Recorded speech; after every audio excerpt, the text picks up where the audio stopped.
Hi friends, நம்மளோட இந்த சாம் த stamp சேனலில் சினிமாவை பற்றின பல இன்ட்ரெஸ்டிங்கான இன்ஃபர்மேஷன்ஸையும் பேக் ஸ்டோரிஸும் பார்த்துட்டு வரோம்.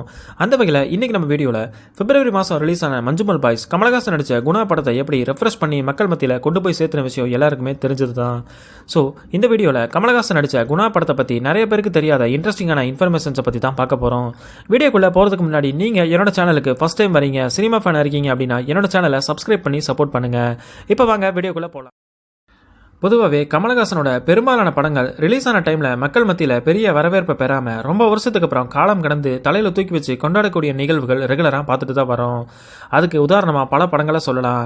அதில் ஒரு முக்கியமான படம் தான் 1991 வருஷம் தீபாவளிக்கு ரிலீஸ் ஆன குணா திரைப்படம்.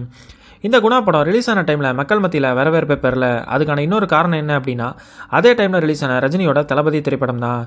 தளபதி படம் விமர்சன ரீதியாகவும் நல்ல பேரை பெற்று வசூல்லையுமே பார்த்தீங்கன்னா பாக்ஸ் ஆஃபீஸில் ஹிட்டான படமாக மாறுச்சு. ஆனால் குணா திரைப்படம் விமர்சன ரீதியாக நல்ல விமர்சனத்தை பெற்றிருந்தாலுமே கூட பாக்ஸ் ஆஃபீஸில் ஒரு தோல்வி படமாக தான் மாறுச்சு அப்படிங்கிறது எல்லாருக்குமே தெரிஞ்சது தான். ஆனால் அதே படம் 33 வருஷத்துக்கு அப்புறம் இன்னொரு படத்தோட வெற்றியை தீர்மானிக்கிறது எல்லாம் ஆச்சரியமான ஒரு விஷயமாக தான் பார்க்கப்படுது. அதுதான் இந்த வருஷம் மஞ்சுமல் பாய்ஸ் அப்படிங்கிற படத்துக்கு நடந்துச்சு. ஏன்னா பிப்ரவரி மாதம் ரிலீஸ் ஆன மஞ்சுமல் பாய்ஸ் படம் தமிழ்நாட்டில் எதிர்பார்க்காத ஒரு வெற்றியை பெற்றுச்சு அப்படின்னே சொல்லலாம். இப்போ இந்த குணா படத்தை பற்றி ஒரு சில இன்ஃபர்மேஷன்ஸை பார்க்கலாம். இந்த படத்தோட மூலக்கதையை சாப்ஜான் அப்படிங்கிறவர் தான் எழுதியிருக்காரு. அதுக்கப்புறம் தான் இந்த படத்தோட இயக்குனரான சந்தான பாரதி, பாலகுமாரன், கமலஹாசன் இவங்க 3 பேருமே சேர்ந்து கதையை விவாதித்து அதுக்கப்புறம் தான் டெவலப் பண்ணியிருக்காங்க. இந்த படத்துக்காக ஷூட்டிங்க்கு இடம் பார்த்துட்டு இருக்கும்போது தான் இவங்க கண்ணில் குணா குகை பட்டிருக்கு. அங்கேயே 15 நாட்கள் ஷூட்டிங்கும் நடத்தியிருக்காங்க. காலையில் 5 மணிக்கு டிஃபனை முடிச்சுட்டு இந்த குகைக்குள்ளே இறங்கிட்டாங்க அப்படின்னா ஷூட்டிங் எல்லாம் முடிச்சுட்டு திரும்பி வந்து சாப்பிட்றதுக்கு சாயந்தரம் 5 மணி ஆயிருமாமா.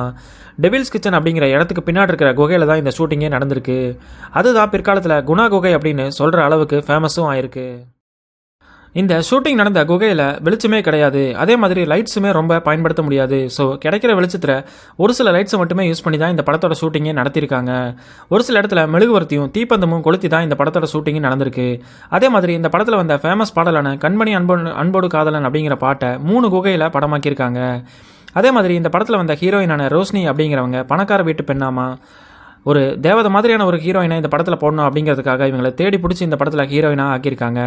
ஆனால் இந்த படம் முடிஞ்சதுக்கப்புறம் தொடர்ந்து சினிமாவில் நடிக்க விருப்பம் இல்லாததுனால தான் நீங்கள் இதுக்கப்புறம் இவங்களை எந்த படத்துலையுமே பார்த்துருக்க முடியாது. இந்த படத்தோட மூலக்கதையை எழுதின சாப்ஜான் அப்படிங்கிறவர்கிட்ட இந்த கதையை நீங்கள் எப்படி யோசிச்சிங்க அப்படின்னு கேட்டதுக்கு அவர் என்ன சொல்கிறாரு அப்படின்னா, அந்த காலத்திலேயே நான் இந்த கதையை எழுதி முடிச்சுட்டு ஒரு சிலர்கிட்ட இதை பற்றி சொல்லும்போது உனக்கு என்ன பைத்தியமா இப்பேற்பட்ட ஒரு கதையை படமாக எடுக்கிறதுக்கு அப்படின்னு திட்டம் செஞ்சுருக்காங்க அப்படின்னு சொல்லியிருக்காரு. தன்னோட வாழ்க்கையில் நடந்த அனுபவங்கள் தான் இந்த படத்தோட கதையை எழுதுறதுக்கே தூண்டுதலாக இருந்துச்சு அப்படின்னு சொல்லியிருக்காரு.